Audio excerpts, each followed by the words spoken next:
Okay, today I'll be talking about roller coasters and the way that they work.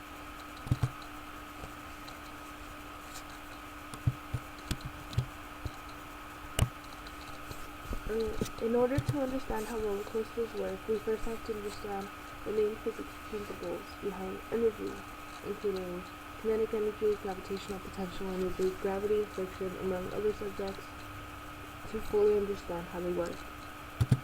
The law of conservation of energy states that energy cannot be created or destroyed. This means that energy can change from one form to the other, but the sum has to remain the same. Most roller coasters actually don't use engines to push the cart along the track. They use gravity. Taking this into consideration, most roller coasters are uniform in that the first hill is usually the highest point and the tallest hill. The cart is usually pulled onto the first hill by a chain where it reaches its maximum energy and is released, and this is the maximum amount of energy that it will have in the entire ride. The situation is the same in all roller coasters. The other hills have to be smaller in comparison to the first, because otherwise it wouldn't be able to reach the top.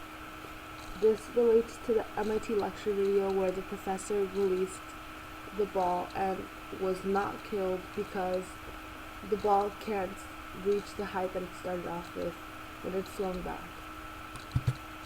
Roller coasters deal mainly with gravitational potential energy, which is mass times gravity times height, and kinetic energy, which is 1/2 mass times velocity squared. When the cart is at the top of the first hill, it's at its highest peak and it will be at its maximum amount of energy. And because it's not moving, the kinetic energy will be almost nothing, and it'll be made up entirely of gravitational potential energy. As it moves down the hill, it slowly begins gaining velocity because kinetic energy is increasing, and at the same time gravitational potential energy is going to be decreasing. And once it's at the bottom of the hill, it's going to reach a high speed because it's going to be made up of almost entirely kinetic energy and a really small amount of gravitational potential energy. As it starts climbing back up the hill, it's going to be slowing down in speed because kinetic energy is decreasing again. Okay, so for point A in the roller coaster, the cart will be at its highest point and its highest amount of gravitational potential energy.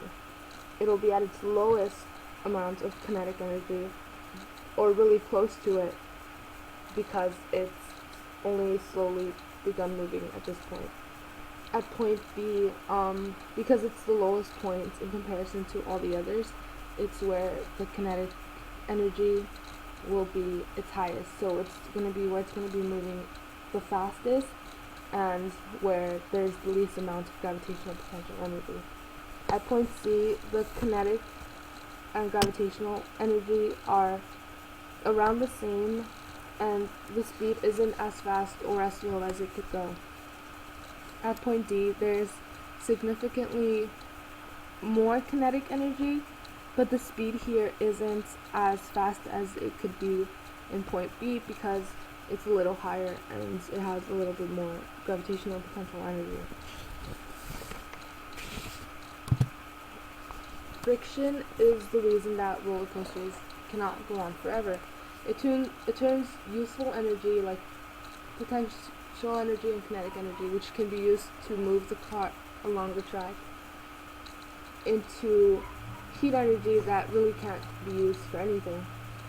It's also what prevents the cart from reaching the height of the first one, and why each consecutive hill has to be smaller than the first.